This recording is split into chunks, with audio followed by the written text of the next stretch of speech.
friends, this is Sarah from Crafting and Relaxing. Welcome, whether you're brand new or a subscriber. I'm so glad to have you, and I hope that you'll become a subscriber soon.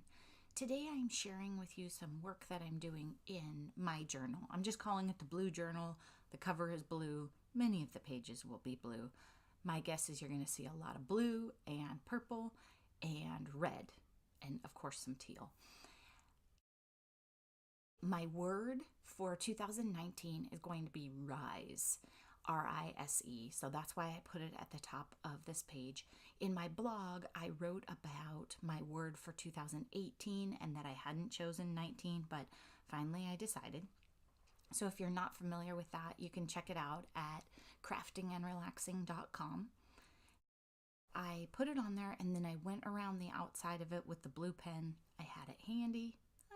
I don't hate it, but it's always better to put your stickers onto something and then put them on the page, give them an anchor, give them something to emphasize them. This is my book for me, so I'm not going to be as picky about techniques or how it looks in the end. And the papers are things that bring me joy. They don't even have to go together. Like these blue stars that I'm fiddling with right now, I've been carrying that around for years and I love it. I bought it probably somewhere along the way. It was a 12 by 12 sheet. It's a little bit thick, cardstockish, so I was going to tuck it under the edge of the paper so the seam didn't show, but then I thought it wouldn't fold very well, so I left it. And I meant to show you where I attached that envelope, but I forgot to turn the camera on. That's the joys of my videos, right? So instead of putting it under that paper, I'm just going to move it down to give a nice clean edge and let that envelope fold up.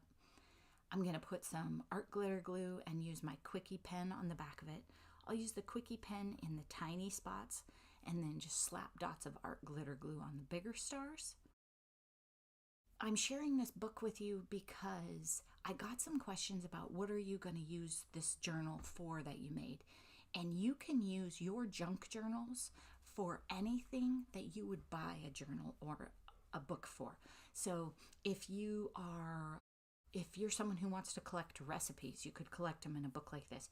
If you want to write long paragraphs about your day or your feelings, you could do that. If you want to scrapbook a vacation, you could do that in one of these. Anything that you want to do. I made some little junk journals years ago for my nephews when they were learning to read, and used cracker boxes and scrapbook paper and put photographs in them with small words that new readers could use. Anything you want. Here I'm just putting a few things in the pocket that were a gift from a friend that I want to keep handy. I might attach them later, but I might not. A library card and a cute postcard. There's the other side of it. So I just took the flap of the envelope and glued it on. Here I'm putting some washi tape. It doesn't show very well in the video, but it has some metallic color in the polka dots. I like it because it has the polka dots. And then I'm going to bring in some other washi tapes that I like. You can connect your envelopes like this so that they make a flip out page, or you can just tape them down into the bottom with washi tape, and then the top of the envelope would open and close. There's no right or wrong. It's totally your choice, and you could do it different on every page if you wanted. And here I'm just drawing a blue line in. I did speed this up. I think it's double time. I took that same pen and made the top line dark. On this page, I thought I would do some journaling and write some goals for 2019. I was going to put 2019 on the page, but I don't think I had the right numbers in those stickers, so I just left it with rise. Notice that I didn't let any of those stars go to waste, and even the ones that were chunked off on the edges, I just put them at the edge of the page, so it looked like I planned it that way. If you want to see more of this journal, be sure and let me know in the comments below, because I don't know if you want to create this with me or if you just want me to take it and do it on my own, and either way is fine.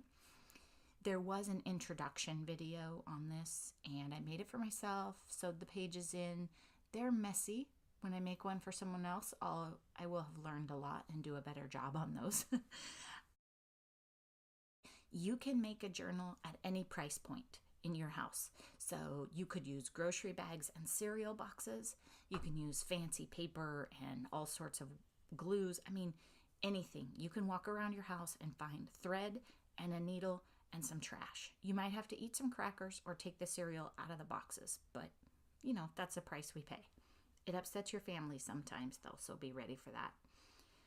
You could journal about your exercise, or you could use it as an art journal and paint in it. Whatever you want to do, you might want to vary the paper a little depending on that. I wanted mine for lots of options. That's why some of my paper have lines, some are thick and gessoed, all different. On this envelope, I snipped off the envelope. Again, it was the kind for bills. And then I rounded the corners and I put some holiday wrapping paper that I had saved. Thanks so much for watching. Have a great day.